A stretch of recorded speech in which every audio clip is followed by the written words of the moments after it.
Olivier, nice to see you. Lovely to see you. Welcome back to Mourchane, Domaine D Mourchane in Séguret, a little village in the Côte d'Or.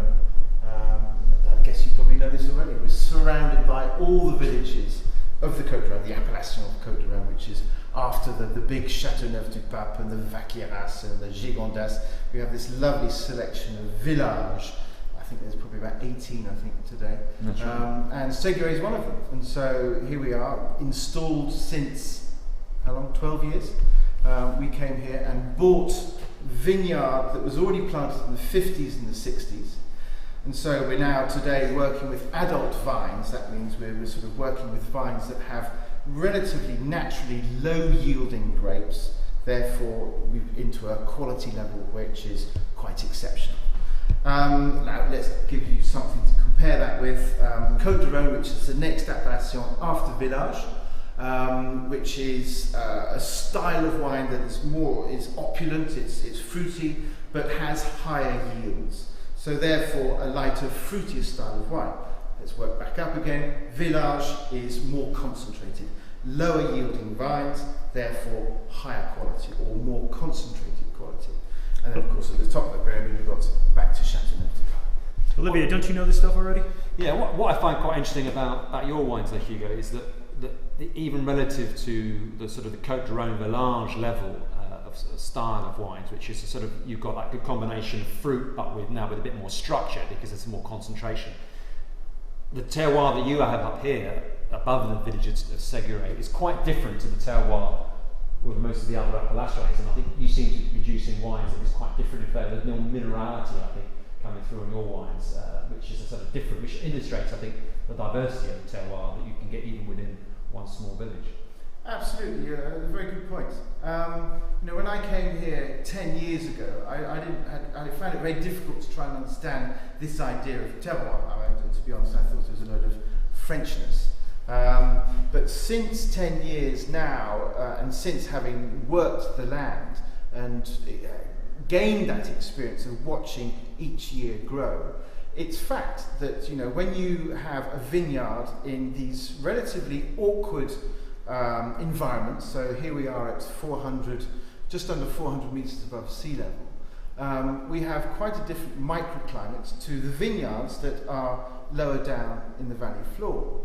So therefore, we're further away from the water table for a start, so we have less vigour in that sense. The vines are less supplied, if you like, with water level.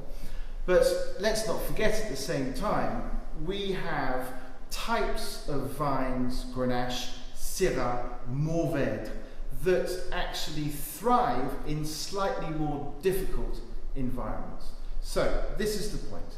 The point is, if you want to get the best out of these kind of varietals, then plant your vineyards slightly up the hills.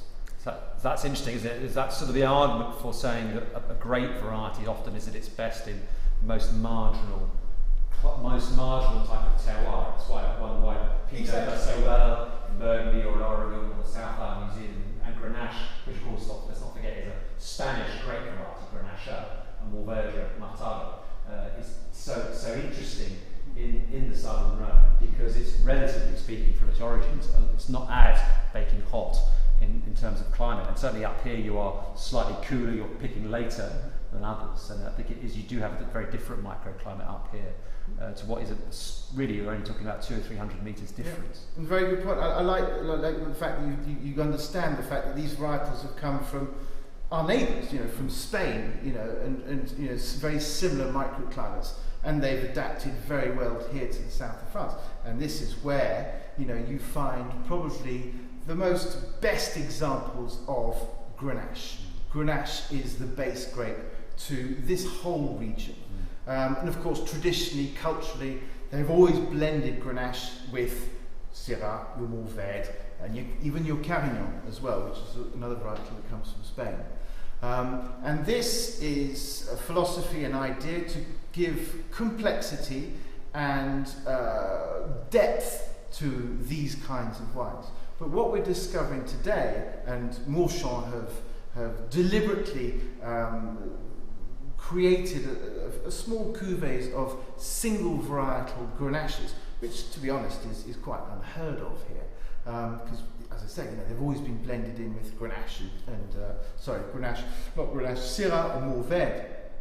But we've discovered here, in this kind of climate, in this kind of terroir, it's rather exceptional. We've got 60-year-old Grenache growing up on the hill here. But my God, I can tell you, this is a wine that is rather exceptional. No, I'm really looking forward to tasting it again. It's been a while since I've tasted it, and it's certainly one of the things I think that's interesting about Grenache is that it is a blending grape, but I think, and blending, one of the reasons for blending any grape variety is one of the reasons is it adds the complexity of the overall product because you're blending it with different ingredients. And I think Grenache can get that complexity all on its own if A, the vines have got some age to them, so the roots are nice and deep, so you're bringing in the complexity of minerals up from the soil, and B, you've got that cooler climate. And I always find that grapes that take their time to ripen, you get much more complexity in the flavour, as long as of course the grapes get ripe in the end. Sure. You get much more complexity, and I think that's what makes it interesting, your single varietal Grenache, is that A, they're old, and B, the microclimate up here being cooler, we're picking several weeks later than people lower down. You've got a late ripening Grenache, which I think, as long as it gets to ripeness in the end, adds to its complexity. This is our tradition, and it's a base, of course, of Grenache, 65%, and then we've got little bits of Syrah, and we've got 10% of Carignan. So it's a blend of 3 different grapes. So the vintage of 2007. 2007, guess what, was a very nice vintage for this whole region. Wonderful vintage.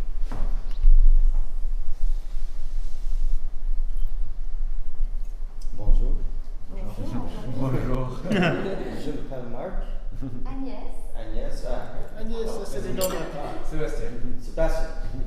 Bienvenue. Domaine de Mourchane Tradition, which is their first wine, 2007, which is a superb vintage, 2007. All throughout the southern Rhone. And why? Because it wasn't too hot. Because it wasn't too hot. You got perfect climatic conditions without anything adverse happening. So they took their time to ripen, nice cool nights, got wonderful density, wonderful complexity. Not too much sucrosity, though. Sucrosity. This is much more of a mineral wine. And I'm glad he's actually served us a wine this bottle has been opened, because it does need a significant amount of aeration. I mean, for a simple Côte d'Or, it is extremely intense, and Absolutely, you know, whether that's a product of the vintage or what he's doing here, or the appellation. It's the fact that you've got. I mean, the yields here are 35 hectolitres per hectare, which is cru level. 40 is Côte d'Or Village. So you're at that level of concentration. 2007s are already more concentrated anyway. They give you much more viscosity, but then you get the sort of minerality, which is that stuff, which is that sort of granite and schist that you see in the store. And that's where you get to. It's fresh, unaired. It was overly mineral, and it needs time. And it's a wine that gets better with age. So you might call this good schist. Good schist. This is really good schist. Schist. All right, let's drink to that. So what do you guys think? What's your reaction to it? You know, you can, from beginning to end, the minerality is by far the prevalent flavor in this, and thankfully it has been open for a while, because while you can smell a lot of the more kind of berried, intense fruit on the aroma, the minerals are so prevalent in the wine that you need that much fruit to be able to have the wine accessible at such a young age.